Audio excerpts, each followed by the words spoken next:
Agora, o Canha Messina está na linha com a gente para falar justamente a respeito desse assunto do dia na capital federal, decisão tomada pelo ministro Dias Toffoli, do Supremo Tribunal Federal, a respeito das anulações das provas contra o presidente Lula na Lava Jato. É claro, Caian, que isso vai ter muita consequência jurídica e muita consequência política também, mas num primeiro momento, qual foi o impacto do recebimento dessa notícia em Brasília? Boa tarde para você. Oi, Fábio, boa tarde a você, um beijo para a Adriana, para todos os nossos queridos também. ouvintes. Pois é, gente, primeiro que a gente tem que separar as coisas, né? O que o ministro Dias Toffoli determinou foi a nulidade de todas as provas obtidas a partir de delações da Odebrecht. Isso significa, por exemplo, que as condenações a partir disso estão anuladas. Isso significa que a própria delação premiada de empresa, né, como a gente chama, né, tem um termo jurídico para isso, também está anulada? Não. O que o ministro determinou foi a nulidade das provas, mas, por óbvio, né, agora todo mundo que se sentir atingido, sejam os condenados, sejam as empresas, a própria Odebrecht, né, que mudou de nome, agora todo mundo deve recorrer à justiça e, a partir daí, com certeza, devem conseguir realmente não pagar esses acordos de leniência ou então rever para baixo algumas condenações, né?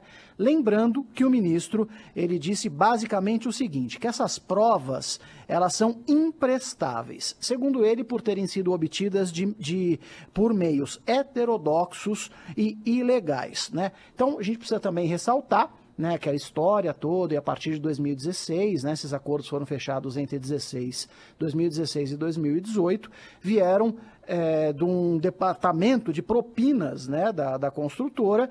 Esse departamento de propinas teria pago mais de 3 bilhões de reais em corrupção. Isso segundo a própria empresa admitiu a justiça, por exemplo, dos Estados Unidos, né? Só que como esses acordos foram fechados entre os procuradores e a vara da Justiça Federal de Curitiba diretamente com os governos, essa é uma das nulidades apontada pelo ministro Dias Toffoli, elas, por exemplo, não valem. Então, a partir daí, eu repito, a tendência é de que quem se sinta prejudicado vai realmente recorrer à justiça. Só que, claro, né, esse processo é um despacho de 135 páginas, né? Realmente tem muita coisa, e o ministro Dias Toffoli, ele foi realmente muito duro com algumas coisas e fez realmente um meia-culpa, incluindo a própria justiça. Segundo o ministro, a prisão do presidente Lula foi um dos maiores erros judiciários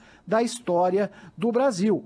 O ministro também ressaltou que foi uma armação fruto de um projeto de poder de determinados agentes públicos, ele não fala quais, em seu objetivo de conquista do Estado por meios aparentemente legais, mas com métodos e ações contra a legem, ou seja, contrários à lei. O ministro prossegue, gente. Digo sem medo de errar, foi o verdadeiro ovo da serpente dos ataques à democracia e às instituições que já se pronunciavam em ações e vozes desses agentes contra as instituições e ao próprio STF. O ministro também determinou que todos os órgãos envolvidos nesses acordos de delação fechados, como, por exemplo, a Advocacia Geral da União, Controladoria Geral da União, Ministério das Relações Exteriores e, principalmente, Procuradoria Geral da República, apurem as responsabilidades de quem fechou esses acordos. Isso inclui o ex-procurador Deltan Dallagnol, ex-deputado federal, e o então juiz e hoje senador Sérgio Moro. Pela internet, o parlamentar afirmou que a corrupção nos governos do PT foi real, criminosos confessaram e mais de 6 bilhões de reais foram recuperados para a Petrobras. Um trabalho da Lava Jato, segundo ele, dentro da lei, com decisões confirmadas durante anos pelos tribunais superiores. Os brasileiros viram, apoiaram e conhecem a verdade. Mas, resumindo, né, minha gente, agora a tendência é de que tenhamos uma avalanche judicial. E aí a expectativa é de que quem tenha sido condenado com base nesta delação premiada, né, da Odebrecht consiga ou a reversão da pena ou então uma diminuição do tempo de cadeia.